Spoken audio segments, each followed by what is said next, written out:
नमस्कार साथियों, आपका स्वागत है आपके अपने YouTube चैनल कुशवाहा एकेडमी पर। और आज हम लोग पढ़ेंगे भौतिक विज्ञान में यांत्रिकी का दूसरा पार्ट है। यांत्रिकी में दूसरा पार्ट है, 1 से 50 तक हम लोग पढ़ चुके हैं और आगे हम लोग पढ़ेंगे। ये है लुसेंट का ऑब्जेक्टिव क्वेश्चन। ठीक है, चलिए।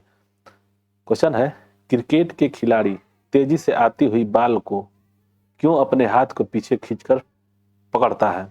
ठीक है, तो आंसर क्या दिया हुआ है ऑप्शन में कि बाल विश्रामावस्था की मतलब विश्राम की स्थिति में आ सकती है, बाल त्वरित स्थिति में रह सकती है, हो सकता है कि उससे कम बल लगने की आवश्यकता हो सकता है कि उसे अधिक बल लगाने की आवश्यकता हो।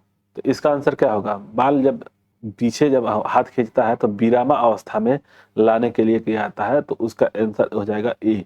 तो 51 का कौन सा हो जाएगा? तो 51 का हो जाएगा ए। ठीक है ना। चलिए नेक्स्ट क्वेश्चन पे। बल गुणनफल है 52 है। बल यानी कि बल को हम किस चीज से डिनोट करते हैं? तो यम से, यम इंटू ए होता है। ठीक है ना, यम इंटू ए। तो यम क्या हो गया? द्रव्यमान मास, और एक्सीलरेटर ए त्वरण। तो इसको हो गया द्रव्यमान द्रव्यमान गुणे त्वरण। ठीक, तो इसका क्या हो जाएगा? इसमें देख लीजिए, द्रव्यमान एवं त्वरण, ये वाला बी वाला। ठीक है, तो इसका आंसर क्या हो जाएगा? 52 का बी। नेक्स्ट चलते हैं। जब कोई व्यक्ति चंद्रमा पर उतरता है तो उसके शरीर में उपस्थित, ठीक ना, क्या होता है? ऑप्शन दिया हुआ है कि पदार्थ की मात्रा में परिवर्तन होता है, भार घट जाता है, मात्रा अपरिवर्तित रहता है, भार में परिवर्तन होता है, मात्रा व भार दोनों में कमी होता है। तो इसका देखिए क्या होता है। पृथ्वी पर कोई भी वस्तु, मान लीजिए पृथ्वी पर कोई किसी वस्तु का भार अगर 6 kg है, तो वह चंद्रमा पे ले जाने पर वह 1 kg का हो जाएगा। केजी में है, ध्यान रहे। यानी कि भार में अंतर हो जा रहा है, तो भार तो अंतर हो जाएगा यानी कि घट जाएगा। तो इसका तो ये हो गया। ठीक, मात्रा में परिवर्तन यानी कि द्रव्यमान का जो मान होता है, चाहे वो कहीं भी हो, द्रव्य का मान जो है वो अंतर नहीं होता है। तो इसका हो जाएगा आंसर बी, 53 का बी। ठीक है, चलिए नेक्स्ट कहीं चलते हैं। यदि हम भूमध्य रेखा है, भूमध्य रेखा से ध्रुव की ओर जाते हैं तो जी का मान क्या होगा? यदि हम भूमध्य रेखा से ध्रुवों की ओर जाते हैं तो जी का मान क्या होगा? तो जी का मान क्या होगा? तो इसका आंसर क्या हो जाएगा? ए, बढ़ता है। कारण क्या है ना कि बट्टा में अगर आर जो है त्रिज्या, ये बट्टा वाला त्रिज्या अगर बढ़ेगा तो इसका मान घटेगा, और इसका मान घटेगा तो इसका मान बढ़ेगा। वही दशा है यहाँ पे। चलिए 55 है। शरीर का वजन पृथ्वी की सतह पर सभी जगह समान होता है, समान। ध्रुवों पर अधिकतम होता है, विषुवत रेखा पर अधिकतम होता है, मैदानों की तुलना में पहाड़ियों पर अधिकतम होता है। तो इसका आंसर क्या हो जाएगा? 55 का ई, 55 का बी। ये है ध्रुवों पर अधिक होता है। ठीक है, चलिए नेक्स्ट। व्यक्ति पृथ्वी की सतह की तुलना में चंद्रमा की सतह पर अधिक उछल क्यों सकता है? तो क्यों उछलने का कारण क्या है? तो गुरुत्वाकर्षण जो होता है पृथ्वी की तुलना में कम होता है। तो इसका देखिए, वायुमंडल तो है लेकिन गुरुत्वाकर्षण से मायने रखता है, जैसे कि अगर गुरुत्वाकर्षण रहेगा तो वायुमंडल रहेगा। तो इसका आंसर सी हो जाएगा। ठीक, 56 हो गया। 57 दिया है कि 20 kg वजन की को जमीन के ऊपर 1 मीटर की ऊंचाई पर पकड़ पकड़े रखने के लिए किया गया कार्य, ठीक है ना। तो इसका कार्य होता है शून्य होता है, इसका कार्य शून्य होगा। देखिए थी के हिसाब से, देखिए फिजिक्स के हिसाब से अगर आप 90 डिग्री के हिसाब से चलेंगे ना, 90 डिग्री, तो ये 90 डिग्री का हो रहा है ना, तो यहाँ पे कोई भी वस्तु रखेंगे तो उसका जो कार्य होगा वो शून्य होगा, क्योंकि ये 90 डिग्री का मान शून्य होता है। ठीक है, तो इस ये जब गुणा होगा ना इसके साथ तो शून्य हो जाएगा। तो इसका आंसर क्या हो जाएगा? 57 का डी। ठीक है, चलिए। हाँ, वही है कि फिजिक्स के अनुसार है, ये शून्य हो जाएगा, लेकिन ये अगर मान लीजिए कोई कार्य कर रहा है तो कार्य तो करता ही है, तो ये फिजिक्स के अनुसार ये है। चलिए 58 है। एक व्यक्ति एक दीवार को धक्का देता है पर उसे विस्थापित करने में असफल रहता है, तो वह क्या कार्य करेगा? मतलब वह क्या करता है? तो इसका 58 का क्या हो जाएगा? 58 का ए हो जाएगा, कोई कार्य नहीं करेगा। ठीक, फिजिक्स के अनुसार है ये। चलिए नेक्स्ट। पहाड़ी पर चढ़ता एक व्यक्ति आगे की ओर झुक जाता है, क्योंकि क्योंकि अस्थायित्व बढ़ाने के लिए देखिए तेज चल सके, फिसलने की संभावना कम हो जाए, शक्ति संरक्षण हेतु अस्थायित्व बढ़ाने के लिए, तो इसका 59 का डी हो जाएगा, अस्थायित्व बढ़ाने के लिए होता है, अस्थायित्व बढ़ाने के लिए। ठीक है, चलिए नेक्स्ट। पीसा की ऐतिहासिक मीनार तिरछी होते हुए भी नहीं गिरती है, क्योंकि उसका कारण क्या है कि इसमें ऑप्शन दिया है कि इसके गुरुत्वाकर्षण केंद्र जाने वाली ऊर्ध्वाधर रेखा के आधार से होकर जाती है। ठीक है, और इसके गुरुत्व केंद्र से होकर जाने वाली ऊर्ध्वाधर रेखा आधार से होकर नहीं जाती है। ठीक, ये ईश्वरीय प्रभाव है या आश्चर्य। तो इसका आंसर ये होगा कि उसके आधार से होकर जाती है, ऊर्ध्वाधर रेखा गुरुत्वाकर्षण से की जाने वाली ऊर्ध्वाधर रेखा के आधार से होकर जाती है। तो इसका आंसर ये हो जाएगा। 60, जाड़े की रातों में अत्यधिक ठंड पड़ने पर पानी की पाइप फट जाती है, क्यों?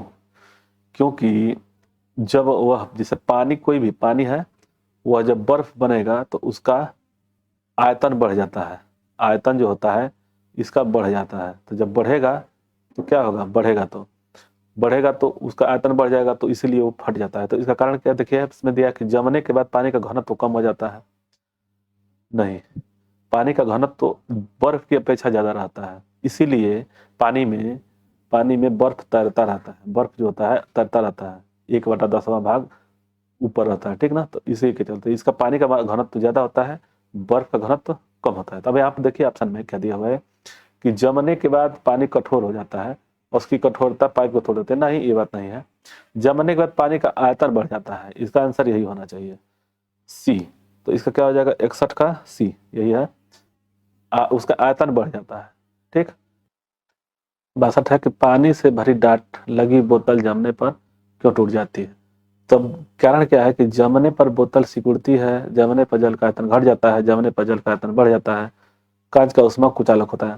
तो इसका आंसर सी हो जाएगा, जल का आयतन बढ़ जाता है। ठीक ना, और देखिए जल का आयतन में क्या परिवर्तन होगा यदि 9 डिग्री से 3 डिग्री में गिरा जाता है। जैसे 9 डिग्री से 3 डिग्री अगर किया जाए तो जानते हैं क्या होता है, 4 डिग्री सेल्सियस से सबसे ज्यादा घनत्व ज्यादा होता है। घनत्व अगर ज्यादा होगा, घनत्व ज्यादा होगा तो क्या होगा, इसका आयतन जो होगा सबसे कम होगा। तो यहाँ से इसका, जैसे यहाँ पे मान लीजिए घनत्व ज्यादा होगा इसकी अपेक्षा, तो यहाँ पे आयतन ज्यादा होगा तो यहाँ पे कम होगा। ठीक है, उसके बाद से बढ़ेगा। तो इसका आंसर क्या हो जाएगा, पहले घटेगा फिर उसके बाद से बाद में बढ़ेगा। तो इसका आंसर सी हो जाएगा, 63 का सी। ठीक है ना, चलिए नेक्स्ट। एक झील में तैरने वाली इस्पात की नाव के लिए नाव द्वारा विस्थापित पानी का भार कितना होगा? इसका आंसर क्या होगा, तो दिया है ऑप्शन में कि नाव के भार से कम, नाव के भार से ज्यादा, नाव के उस भाग से की भार के बराबर जो झील के पानी की सतह के नीचे है और नाव के भार के बराबर है। तो इसका आंसर सी हो जाएगा, 64 का सी। ठीक है, चलिए नेक्स्ट पे चलते हैं। किसी कालीन की सफाई के लिए यदि उसे छड़ से पीटा जाए तो उसे कौन सा नियम लागू होगा? तो इसका क्या होता है, जड़त्व का नियम कहते हैं उसको। तो ये फर्स्ट नियम हो जाएगा, इसका आंसर ई हो जाएगा, ये हो जाएगा। और सी क्या होता है, गति का तीसरा नियम। तो यह क्रिया और प्रतिक्रिया का मतलब कि कोई भी अगर एक लगाएंगे तो इस पे भी एक क्रिया पड़ेगी, तो इसका क्रिया प्रतिक्रिया का नियम बोलते हैं सी को। तो इसका आंसर हो जाएगा ए। आगे बढ़ते हैं, कह रहा है कि सड़क पर चलने की अपेक्षा बर्फ पर चलना कठिन है, क्योंकि जब हम, देखिए इसका 66 का क्या हो जाएगा, 66 का हो जाएगा, 66 का डी।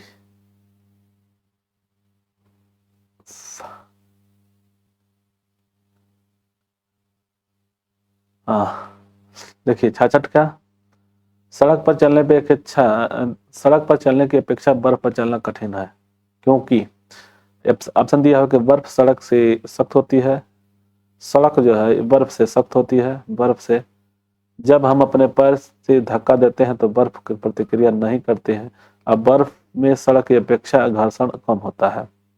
तो इसका आंसर हो जाएगा डी। ठीक है, 66 का डी। आगे बढ़ते हैं, रोड़ी युक्त सड़क की तुलना में बर्फ पर चलना कठिन होता है। ये कठिन होता है क्योंकि ऑप्शन दिया हुआ है कि बर्फ मुलायम और स्पंजी होता है जबकि रोड़ी कठोर होती है। क्या कह रहा है कि रोड़ी युक्त सड़क की तुलना में बर्फ पर चलना कठिन होता है, पैर तथा बर्फ के मध्य घर्षण बल रोड़ी और पैर के मध्य घर्षण बल की तुलना में कम होता है। बर्फ का घर्षण होता है, घर्षण बल रोड़ी की तुलना में अधिक होता है। तो इसका आंसर क्या हो जाएगा? 67 का बी हो जाएगा। ठीक है ना, तुलना में कम होता है इसका घर्षण बल। ठीक, आगे बढ़ते हैं। एक लकड़ी के सिलेंडरकार पात्र को खींचने की जगह लुढ़काना आसान होता है, क्योंकि जब उसे खींचता है तो वस्तु का भार कार्यकारी होता है। लुढ़कन अवस्था पर घर्षण बल फिसलन अवस्था के घर्षण बल की तुलना में कम होता है। खींचने की अवस्था में सड़क के संपर्क में बैरल का पृष्ठ क्षेत्रफल अधिक होता है। उपयुक्त विकल्पों का कोई विकल्प, इसका आंसर क्या हो जाएगा? 68 का हो जाएगा बी। ठीक है, लुढ़कन अवस्था का घर्षण बल पर फिसलन अवस्था की घर्षण बल की तुलना में बहुत कम होता है। तो इसका आंसर बी हो जाएगा। आगे बढ़ते हैं। देखिए, नदी से चलता हुआ जहाज समुद्र में, ये समुद्र है, समुद्र में आता है तब जहाज का स्तर ऊंचा हो जाएगा। कारण क्या है? थोड़ा सा ऊपर हो जाएगा। कारण क्या है ना कि नदी की अपेक्षा समुद्र का जल हो घनत्व ज्यादा होता है। कारण यह है कि न समुद्र का जो जल होता है, समुद्र का जल, इसमें नमक होता है, इसका खारा पानी होता है, इसलिए यहाँ पर डूबता नहीं है आदमी।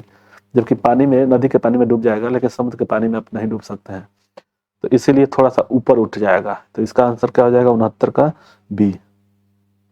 69 का हो जाएगा बी। ठीक, 70 आगे चलते हैं।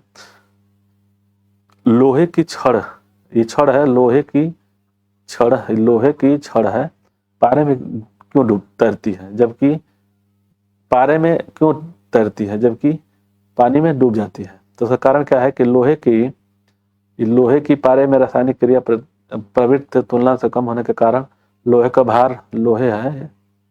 का भार पानी से अधिक तथा पारे से कम होता है, और लोहे का घनत्व पानी से अधिक और पारे से कम होता है। तो इसका आंसर 70 का हो जाएगा सी। ठीक है, चलिए आगे। जब एक कठोर पिंड को पानी में डुबोया जाता है तो उसके भार में ह्रास कितना होता है?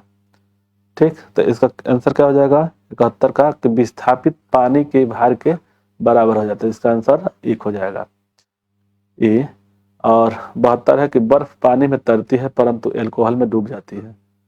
बर्फ पानी में तैरती है परंतु अल्कोहल में डूब जाती है। तो अल्कोहल की अपेक्षा पारदर्शी होता है, ये तो होगा नहीं। बर्फ पानी में जमने से बचती है, ये भी नहीं। कठोर है जबकि अल्कोहल द्रव है। पानी से हल्की होती है और अल्कोहल से भारी होती है। इसका आंसर डी हो जाना चाहिए। तो इसका आंसर डी होगा। ठीक है, आगे बढ़ते हैं। स्टील की गोली पारे में तैरती है क्योंकि ऑप्शन दिया हुआ कि पारे में कोई वस्तु डूब नहीं सकता, ये गलत है। पारे का घनत्व स्टील की अपेक्षा अधिक होती है, ये हो सकता है। 73 का बी। 73 का बी। ठीक है, आगे बढ़ते हैं। नेक्स्ट, एक लोहे की गेंद पारद या मरकरी में भरी बाल्टी में गिराया जाता है, तो लोहे की गेंद को पारे या मरकरी में गिराया जाता है तो वह बाल्टी की पेंदी बढ़ जाएगा और पारे की सतह पर तैरेगी, वह घुल जाएगी।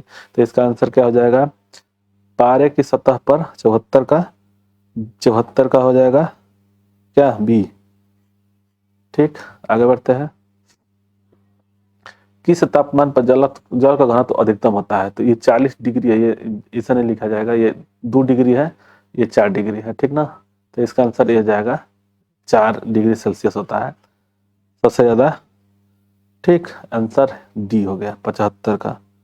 आगे बढ़ते हैं। 76 है, वस्तु की मात्रा बदलने पर अपरिवर्तित रहता है। क्या अपरिवर्तित रहेगा? तो वस्तु की मात्रा बदलने पर अपरिवर्तित रहेगा। जैसे मान लीजिए कि कोई इतनी बड़ी संख्या है, ठीक, इसमें द्रव्यमान जो है, मान लीजिए द्रव्यमान किसी भी माटी का ठेला चाहे कुछ भी अगर ले लिए, तो द्रव्यमान अगर इसको हम तोड़ेंगे, जैसे मान लीजिए इसको तोड़ करके 2 पार्ट कर दिए यहाँ से, तो 2 पार्ट करेंगे तो इसमें क्या परिवर्तित होगा? भार तो परिवर्तन होगा। मान लीजिए 10 kg का था तो ये 5 kg हो गया, ये 5 kg होगा, तो ये तो अलग अलग हो गया, तो भार तो परिवर्तन हो गया। आयतन भी इतना था, अब आयतन छोटा कम हो गया, तो आयतन भी परिवर्तन हो गया, ये भी परिवर्तन हो गया, ये परिवर्तन हो गया। घनत्व और द्रव्यमान में देखिए, इसी दोनों में क्या होगा? तो इसका क्या होगा? 76 का, तो 76 का हो जाएगा डी। ठीक है ना। द्रव्य का मान, जैसे मान लीजिए इसमें द्रव्य, ये सब तो सेम है, लेकिन ये आधा ना हो जाएगा तो इसका द्रव्यमान घनत्व तो सब जगह सेम होगा। मान लीजिए ये अगर मिट्टी है, ये दोनों, तो इन दोनों का मिट्टी का घनत्व तो सेम होगा, चाहे इसका भी हो चाहे इसका भी हो, लेकिन द्रव्यमान अलग अलग हो जाएंगे। तो इसका आंसर डी हो जाएगा। चलिए आगे बढ़ते हैं। तैराक को नदी के मुकाबले में समुद्र के पानी में तैरना आसान है, क्यों? समुद्र के पानी प्रदूषण कम होता है, समुद्र की तरंगें तैराक को तैरने में सहायक होती है, समुद्र के घनत्व साधारण पानी से ज्यादा होता है। हाँ ये सही है। 77 का क्या हो जाएगा? 77 का सी, जो घनत्व है साधारण पानी से ज्यादा होता है। चलिए आगे बढ़ते हैं। बादल किस कारण से वायुमंडल में तैरते हैं? बादल किस कारण से वायुमंडल में तैरते हैं? तो इसका आंसर हो जाएगा निम्न घनत्व के कारण, घनत्व कम होने का कारण। ठीक, समुद्र में प्लवन करते आइसबर्ग का भाग कितना ऊपर आता है? तो 1/10 भाग होता है। 79 का 1/10 भाग रहता है। चलिए आगे बढ़ते हैं। बाथ के नीचे, बाथ के नीचे की दीवार मोटी बनाई जाती है, भट्ठा या चाहे किसी भी चीज का, मतलब निचला भाग दीवार मोटी बनाई जाती है, क्यों? क्योंकि ऑप्शन में दिया हुआ कि गहराई बढ़ने के साथ साथ द्रव का दाब बढ़ता है, गहराई बढ़ने के साथ साथ द्रव का दाब घटता है, गहराई बढ़ने के साथ साथ द्रव्य का घनत्व बढ़ता है, घनत्व घटता है। तो यही चीज है, जितने गहराई बढ़ेंगे तो उसका क्या होगा? इसका अंश 80 का हो जाएगा ए, दाब बढ़ता है। ठीक है, तो इसका आंसर ए हो जाएगा। आगे बढ़ते हैं। बर्फ पर स्केटिंग करना प्रदर्शित करता है, जबकि दाब बढ़ने पर बर्फ का गलनांक, दाब बढ़ने पर गलनांक घट जाता है। इसका 81 का क्या हो जाएगा? बी हो जाएगा। जैसे कोई भी बर्फ दो पार्ट अगर हम लेते हैं, इसको आपस में अगर दबाएंगे ना, इस साइड से इस साइड से दबाएंगे तो ये सट जाएगा, तो गलनांक क्या हो जाएगा? घट जाएगा तभी ना। तो इसका आंसर ये हो जाएगा बी। आगे बढ़िए। चौराहों पर पानी के फुहारे से गेंद नाचती हुई रहती है, क्योंकि चौराहों पर पानी के फुहारे गेंद नाचती रहती है, क्योंकि पानी का वेग अधिक होने से दाब घट जाता है, पानी का वेग अधिक होने से दाब अधिक हो जाता है, पृष्ठ तनाव के कारण और श्यानता के कारण। तो 82 का आंसर हो जाएगा ए, पानी का वेग अधिक होने से दाब घट जाता है। तो आगे बढ़ते हैं। भारी हिमखंड शीर्ष की अपेक्षा निचले तल में पिघलता है, क्योंकि भारी हिमखंड शीर्ष की अपेक्षा निचले तल पर पिघलता है। इसका आंसर क्या हो जाएगा? तो 83 का हो जाएगा बी, निचले तल का दाब अधिक होने के कारण घर्षणांक घट जाता है। आगे बढ़ते हैं। दलदल में फंसे व्यक्ति को लेट जाने की सलाह दी जाती है, क्योंकि क्षेत्रफल अधिक होने से दाब कम हो जाता है। फिर ऑप्शन दिया है बी कि क्षेत्रफल अधिक होने पर दाब अधिक हो जाता है। क्षेत्रफल और दाब और क्षेत्रफल में कोई संबंध नहीं है, उपयुक्त सभी कारणों से। इसका आंसर क्या हो जाएगा? 84 का ए, ये वाला हो जाएगा, क्षेत्रफल अधिक होने से दाब कम हो जाता है। चलिए आगे बढ़ते हैं। दो बर्फ के टुकड़ों को आपस में दबाने पर टुकड़े आपस में चिपक जाते हैं, क्योंकि गलनांक घट जाता है, दाब अधिक होने पर गलनांक कम हो जाता है यानी घट जाता है। तो इसका 85 का हो जाएगा ए। ठीक है, चलिए आगे बढ़ते हैं। प्रायः तेज आंधी आने पर फुस या टीन हल्की छतें उड़ जाती है, क्योंकि छतों का आकार जटिल होता है, छतें कसकर बंधी नहीं होती है, छत के ऊपर बहने वाले उच्च वेग छत की सतह पर दाब उत्पन्न कर देती है, और छत के नीचे दाब सामान्य रहता है। तो इसका आंसर क्या हो जाएगा? 86 का सी हो जाएगा, यही है। ठीक है, आगे बढ़ते हैं। रेल की पटरी के नीचे लकड़ी या कंक्रीट की चौड़ी पट्टियां लगाई जाती हैं, जिससे कि वह झटकों से अवशोषित कर सके, फिर पट्टियां सही तरीके से लगने लगे, पटरियां समांतर बन जाए, रेलगाड़ी द्वारा बनाया गया दाब कम हो जाए। तो इसका आंसर क्या हो जाएगा? 87 का डी हो जाएगा। ठीक है, चलिए आप आगे बढ़ते हैं नेक्स्ट पे। पहाड़ों पर कभी कभी व्यक्तियों के नाक मुंह से खून निकलने लगता है, क्योंकि पहाड़ों पर क्या होता है? दाब कम हो जाता है। ठीक ना, ऊंचाई पर बढ़ने पर उसका वायुमंडलीय दाब कम हो जाता है ऊपर चढ़ने पर। ठीक है, तो इसका आंसर क्या हो जाएगा? 88 का डी हो जाएगा, ये वाला। ऊंचाई बढ़ने के साथ साथ वायुमंडलीय दाब घटता है। आगे बढ़ते हैं कि नवासी के हवाई जहाज में फाउंटेन पेन से ही बाहर निकल जाता है, वही है, दाब में कमी हो जाता है वायुमंडल में। तो इसका आंसर क्या हो जाएगा? इसमें तो ऑप्शन तीन ही दिया है। चलिए तीन पर देखते हैं। 89 का हो जाएगा ए। ऊंचाई बढ़ने पर वायुमंडल वायुदाब में कमी आती है। दिया हुआ कि यदि पृथ्वी का द्रव्यमान वही रहे और त्रिज्या r कम हो जाए तो पृथ्वी के जी का मान क्या होगा। अगर मान लीजिए कि 90 हो गया, आंसर क्या हो जाएगा इसका, इसका बढ़ जाएगा भी, r कम होगा। जैसे देखिए किसी भी संख्या में अगर मान लीजिए यहाँ 10 है, 2 से भाग देंगे, जैसे 2 है तो 2 5 10 5 बार हुआ, मान के चलिए। अगर हम इसको बढ़ा करके इसको बढ़ाएंगे, 2 को अगर बढ़ाएंगे मान लीजिए 4 कर दिए, ठीक है, तो 4 दूनी 8 2.5 हो जाएगा ना, तो क्या होगा, घटेगा ना ऊपर वाला मान, ये ऊपर वाला मान घट जाएगा। उसी तरह से अगर हम इसको कम कर देंगे, 2 से अगर 1 कर देंगे तो ये मान बढ़ जाएगा, 10 हो जाएगा पूरा। तो वही चीज कह रहा है कि अगर त्रिज्या को हम कर दें यार, जैसे क्या होता है, जी बराबर GM बराबर G1 इंटू G2 अपन R होता है, इसे करके होता है इसका गुरुत्वाकर्षण का। तो ये जो R है कम होगा तो यहाँ पे बढ़ जाएगा इसका मान, G का मान, नियतांक का मान। ठीक है, आगे बढ़ते हैं 91। ऊंचाई की जगहों पर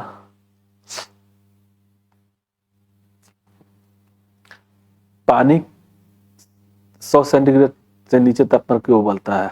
वायुमंडलीय दाब कम हो जाने के कारण, वायुमंडलीय दाब कम हो जाए, क्योंकि ऑप्शन ने क्या दिया है, 91 का दिया है कि क्योंकि वायुमंडलीय दाब कम हो जाता है, उबलने के बिंदु नीचे हो जाता है। तो इसका आंसर यही होगा ए। ठीक है, आगे बढ़ते हैं। साबुन में बुलबुले के अंदर का दबाव इसका क्या होगा, तो वायुमंडलीय दाब से अधिक होगा, इसका आंसर ए हो जाएगा। आगे बढ़ते हैं। हम दलदली सड़कों पर क्यों फिसलते हैं। तो 93 का आंसर क्या हो जाएगा, 93 का हो जाएगा सी, घर्षण की कमी हो जाती है। ठीक, आगे बढ़ते हैं। जब बैरोमीटर का पारा अचानक नीचे गिर जाए तो किस बात का घोतक है। इसमें 3 पार्ट होता है।